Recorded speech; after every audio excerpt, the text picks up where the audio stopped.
लाल बिंदी लगाकर जब तुम आती हो, सफेद साड़ी पे लाल बिंदी लगाकर जब तुम आती हो, खुदा कसम एक एम्बुलेंस नजर आती है। एम्बुलेंस तो फिर घायलों को लेकर जाती है, एम्बुलेंस तो फिर घायलों को लेकर जाती है, तुम तो खुद घायल कर जाती हो।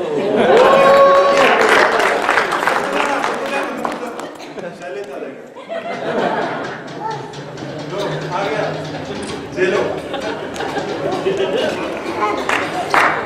Your friend.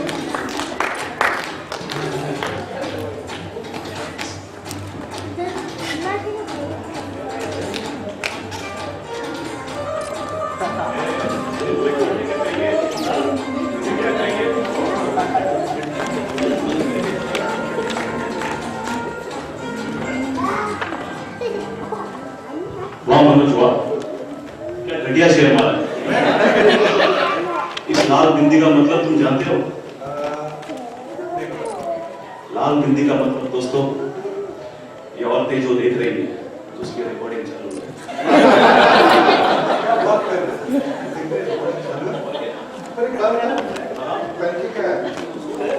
सूट है और किधर है? जिसने बोला था फॉर्मल पैंट क्या है? अबे कितने कौन सा सूट पहना है? अच्छा किसी और का प्रिंट से मांगा हुआ लगता है। दूसरे से लेके आओ, दूसरी एडमिशन में लेके आओ।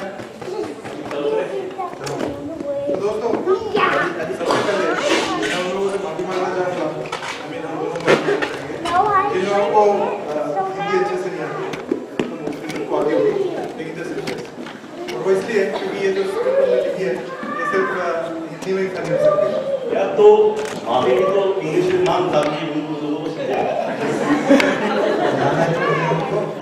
तो समझ में आ गया, उन्होंने माफी ना दी तो क्या अपना प्रोग्राम रोकेंगे? बिल्कुल बिल्कुल।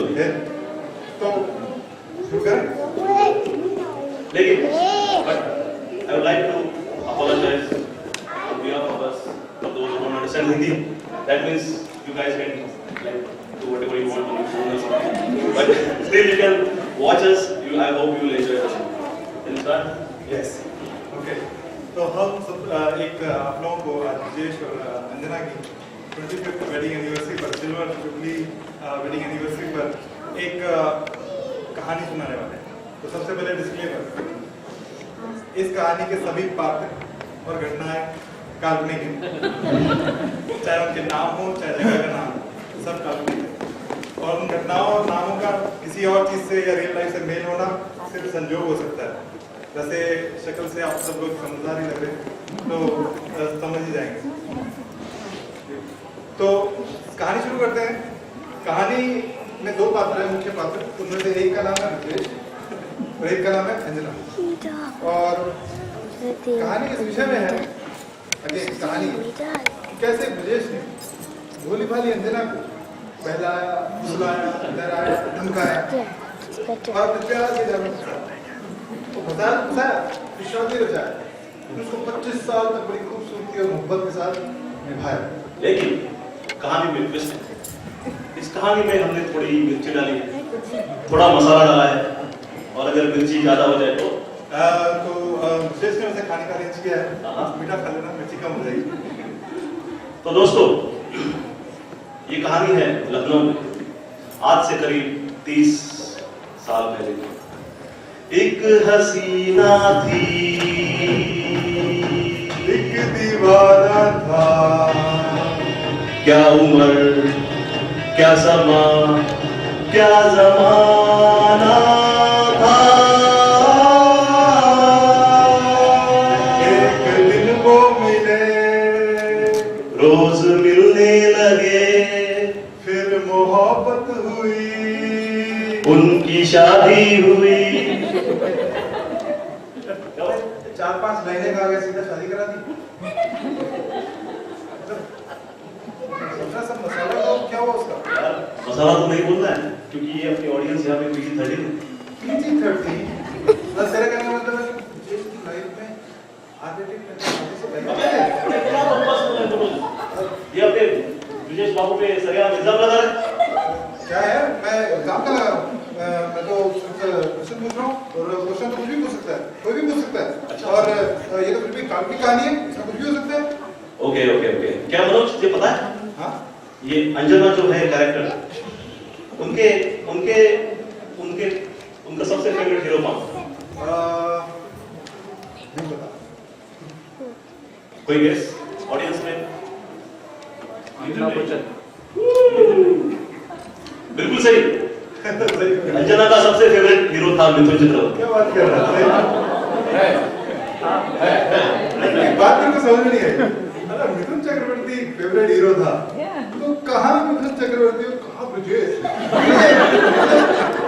ब्रजेश ने कैसे जादू चलाया, कैसे इम्प्रेस किया, मेरे को समझ में नहीं आया। तो सुन, ए बस्ती वालों, ये अपन को बिरजू बाबू को मिथुन से कम समझे क्या? ये देख।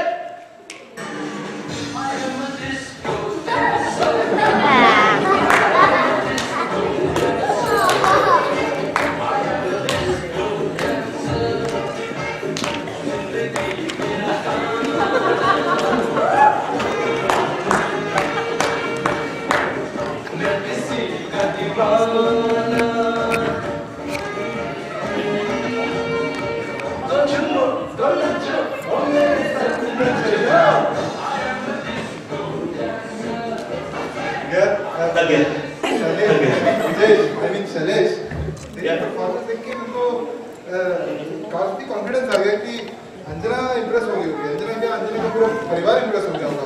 मुझे तो पंडित को अपनी कुंडली भी मिला जुड़ा सकते हैं यार। ऐसे ही फिर शादी की बात धीरे धीरे आगे बढ़ती रही और जैसे शादी के दिन नजदीक आने लगे तो ब्रजेश ने देखा, उसने सोचा कि क्यों ना ये कुंडली जो है किसी पंडित जी को दिखाए और पता करे कि उसकी आने वाली जिंदगी कैसे होगी।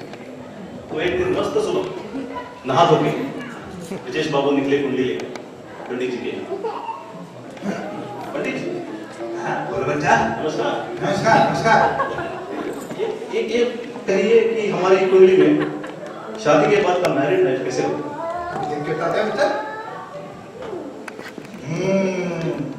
बेटा तुम्हारी कुंडली तो बहुत बढ़िया है और जो तुम्हारी मैरिड लाइफ है बहुत ही बढ़िया है, बहुत बहुत बहुत बढ़िया है। लेकिन एक संकोच है बेटा, इसका पहला साल है तो उसमें कोई कठिनाई दिख रही है। क्या क्या कठिनाई दिख रही है आपको? कठिनाई ये है बच्चा कि पहले साल में सारे काम तो मैं अपनी पार्टनर की मर्जी से करना पड़ेगा। मतलब ये है कि सुबह उठना, बैठना, जागना, सोना, रहना, धोना, उठना, जाना, खरीदना, बेचना, सब कुछ तब पार्टनर की मर्जी से इसका हमारी मर्जी से कुछ नहीं। लेकिन क्या एक साल के बाद सब ठीक हो जाएगा? हाँ, एक साल बाद सब ठीक हो जाएगा। एक साल बाद सब। वो कैसे पंडित जी? ऐसे कि पहले साल में तुम्हें मदद करेंगे। ऐसे फिर ब्रजेश चिंतित होकर घर की तरफ निकले और जैसे ही वो अपनी पत्रिका बक्से में रखने गए तो देखा कि वो अपनी बजाय अंजना की पत्रिका ले गए। उलट पलट। तो फिर ऐसे धीरे धीरे शादी में और सारी घटनाएं हुई, लेकिन आखिर 25 साल पहले आज ही के दिन उनकी बड़े धूमधाम से नवाबी शायराना अंदाज में लखनऊ में उनकी शादी हुई। शादी से पहले कुछ गरीब तो सेट तो हुए थे। अच्छा हाँ, मैं तो वो भूल गया। बता बता। किस्सा याद आ गया। कौन सा किस्सा? किस्सा वो जब ब्रजेश बड़े ही स्टाइल अंजना की गली में खड़े होके शेर सुना रहा था अंजना को इम्प्रेस करने का। इश्क में तेरी गली के लगाए इतने चक्कर, इश्क में तेरी गली के लगाए इतने चक्कर। कौन है भाई? अंजना के पिताजी बाहर तक बोले। 72 अंकल ये 72 किधर पड़ेगा? कान के नीचे पड़ेगा। उसका नहीं तो पूछा है। कोई भी पूछ सकता है, मिथुन भी पूछ सकता है। लेकिन फिर धीरे धीरे जब बात आगे बढ़ी और उनकी शादी हुई और फिर ब्रजेश पहुंचे बम्बई। भाई मुंबई से मेरे को एक और किस्सा याद है। किस्सा उस जमाने का है जब अंजना पहली बार मुंबई आया और ब्रजेश बड़े बेचैनी से दादर स्टेशन पे खड़े होके घड़ियां गिन रहा था। दादर की घड़ियां तो मैंने भी गिनी है, पूरी 21 घड़ियां हैं दादर में। 21 घड़ियां? अबे वो घड़ियां नहीं, तो लगी होती है, इंतजार की घड़ी, इंतजार की घड़ी निकलता। और अंजना ट्रेन में बैठी और ट्रेन धड़ाधड़ जा रही थी मुंबई तक। और खिड़की से बाहर नजारे नजर आ रहे दिख रहा है, मुझे भी दिख रहा है। वो बड़े बड़े पेड़ और पेड़ पे बैठा बंदर। हाँ बंदर, और वो नीला नीला आसमान, हाँ दिख रहा है, मुझे भी दिख रहा है। और वो अरे वाह वाह वाह वाह, क्या नजारा। और वो सब नजारे देखते देखते देखते ट्रेन पहुंची मुंबई से दादर स्टेशन। और दादर स्टेशन पे दोनों का आमना सामना। आहा, ब्रिजेश ने अंजना को देखा, अच्छा अंजना ने ब्रिजेश को देखा, अच्छा, दोनों ने एक दूसरे को देखा। समाना जैसे था। तू मेरे सामने उसको देखूंगे प्यार करूं, कैसे हो गया तू मेरी हो गई, कैसे मैं एतबार करूं। तू मेरे सामने मैं तेरे सामने तुझको देखूं के प्यार करूं। खैर शैलेश, ब्रिजेश, ट्रेन जा रही है। अबे ट्रेन तो जाएगी, ट्रेन को जाना है। अबे लेकिन अंजना का सामान तो ट्रेन में है ना। हाँ सामान तो ट्रेन में रह गया। तो अंजना ने कहा ब्रिजेश सामान ट्रेन, ब्रिजेश भी जोश में आ गए और फटाफट ट्रेन पे चले। और तो इसका मतलब अंजना अकेली स्टेशन पे और ब्रिजेश ट्रेन से चले। और क्या सामान इम्पोर्टेंट है या अंजना इम्पोर्टेंट है? आई मीन अंजना इम्पोर्टेंट है, लेकिन सामान भी तो इम्पोर्टेंट है। सामान हो सकता है, अंजना थोड़ी हो सकती है। तो ब्रिजेश बाबू सामान के साथ चले गए, अगले स्टेशन तक चले गए। और जब अगले स्टेशन पे उतरे और वापस की ट्रेन ली और वापस आए, तब जाकर अंजना से उनका डिनर फाइनल। Thank God. देखा दोस्तों कैसे ब्रिजेश ने अपनी जान पर खेल ट्रेन से सब खोया हुआ पैसा लेके आए। और फिर और परमानेंटली अंजना की मिथुन दास से बेटर। तो ऐसे उनकी खुशहाल जिंदगी की शुरुआत मुंबई में हुई। और फिर क्या था, अपने ब्रिजेश बाबू थे, अंजना थी, वो लंबी लंबी बातें थी और वो छोटी छोटी बातें। और वो कामत रेस्टोरेंट था और उसका श्रीखंड था, जिसका नाम याद आते ही ब्रिजेश के मुंह में आंखें पानी आ जाता है। देखो देखो या लेकिन फिर वैसे ये जिंदगी की गाड़ी चलती रही और आगे आगे बढ़ते रहे। और देखते ही देखते उनकी जिंदगी में दो नन्हे से फूल खिले, नेहा और सो। बड़े ही प्यारे लोग। लेकिन तब से ही अंजना ने ब्रिजेश का नाम उनके नेहा के पापा, वो नेहा के पापा के नाम से जाने लगे। और फिर अपने इस बिट्स पिलानी के होनहार बेटी इंजीनियर को अमेरिका से बुलावा है और सारे परिवार समेत विदेश अमेरिका आकर बसे। और फिर उनके घर में और एक नन्ही सी परी आई और उसका नाम था निधि। लेकिन अंजना विशेष को आज भी नेहा के पापा ही कहती है। कभी भी कहीं भी जाते हैं वो देखो नेहा के पापा जा रहे हैं, वो देखो नेहा के पापा जा रहे हैं। नेहा के स्कूल के टीचर भी यही बोलते हैं, वो देखो नेहा के पापा आ रहे हैं, वो देखो नेहा के पापा आ रहे हैं। क्या करें, नेहा के पापा वही ऐसा है, जहाँ भी जाते हैं पॉपुलर हो जाते हैं। और फिर ऐसे उनकी जिंदगी की गाड़ी चलती रही और प्यार बढ़ता रहा। और फिर ऐसे ही एक दिन एक वीकेंड अंजना और ब्रिजेश शॉपिंग के लिए।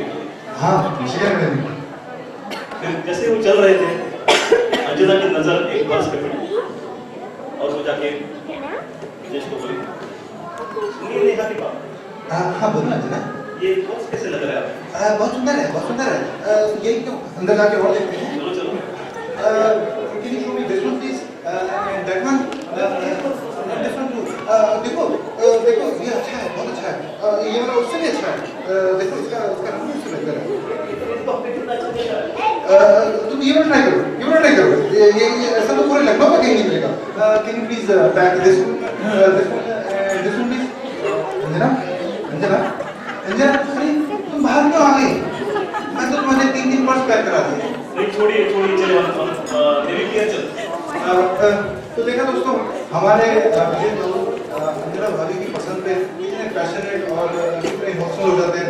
वो एक पर्स मांगती हैं तो 3 दिन खरीदते हैं, एक चीज मांगी है, तीन चीज पूछते हैं, लेकिन वो अलग बात होती है कि उन तीनों में से अंजना की पसंद का एक ही करता। देखिए दोस्तों, देखिए आप कहने का मतलब समझिए, अंजना भाभी के लिए ब्रिजेश की भावनाओं को समझिए, गहरी भावना। तो दोस्तों, ऐसे कई सारे किस्से हमें याद है, पर अगर हम सब किस्से यहाँ बताते रहे बात हो जाएगी। अब रात तो यहाँ नहीं बितानी है, भूख लग रही है, सब लोग भूखे कैसे बैठे हैं, तो खाना खाएंगे और इस कहानी को रैप अप करेंगे। लेकिन इस कहानी को रैप अप करने के बाद हम थोड़ा सा रियल अंजना और रियल ब्रिजेश के बारे में कुछ कहना चाहिए। जरूर। जैसे आप सब जानते हैं कि ब्रिजेश हमारे ग्रुप के सबसे बड़े सीनियर है, और जब भी हमारे सामने कोई मुश्किल या कोई समस्या आई है, हमेशा ब्रिजेश सलाह दी। वो बात अलग है कि हम ब्रिजेश के बच्चों की उम्र और उसकी सलाह के स्केल को देखते हुए हम अपने बच्चों की उम्र और उसकी सलाह को एडजस्ट कर लेते हैं। लेकिन ब्रिजेश की बातों में जान होती है, जान होती है, ब्रिजेश की बातों में बहुत जान होती है, इतनी जान होती है कि बाकी सब बातें बेजान हो जाती है और दूसरे बंदे को लगता है यार ये बात मैंने शुरू खैर हंसी मजाक की तरफ दोस्तों, आज इस खूबसूरत मौके पर हम सभी दोस्तों की तरफ से आज इस मौके पर हम ब्रिजेश और अंजना को ढेर सारी बधाई देते हैं और दुआएं देते हैं ब्रिजेश अंजना अपने परिवार के साथ सदा क्योंकि खुशियां मनाते रहे, अपने साल दर साल सालगिरह मनाते रहे, हम सबको यूं ही बुलाते रहे, खाना खिलाते रहे और हम सब आपको बंदे में पकाते रहे। तो जाते जाते दोस्तों हम एक गीत भाभी और भैया के लिए डेडिकेट करने वाले हैं, तो आप क्या थोड़ी देर के लिए स्टेज पे आ सकते हैं? Please join me in dedicating this song for Brijesh and Anjana. Let's have a round of applause, please.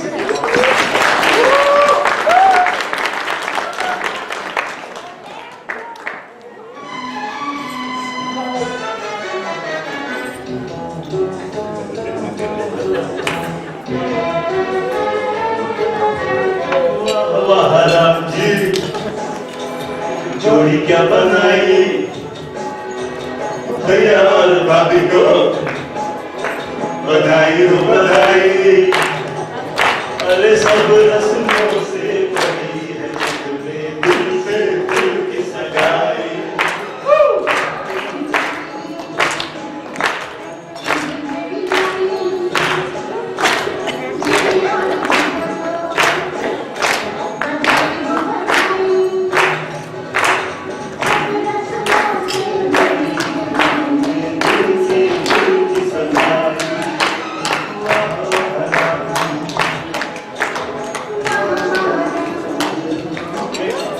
Thank you.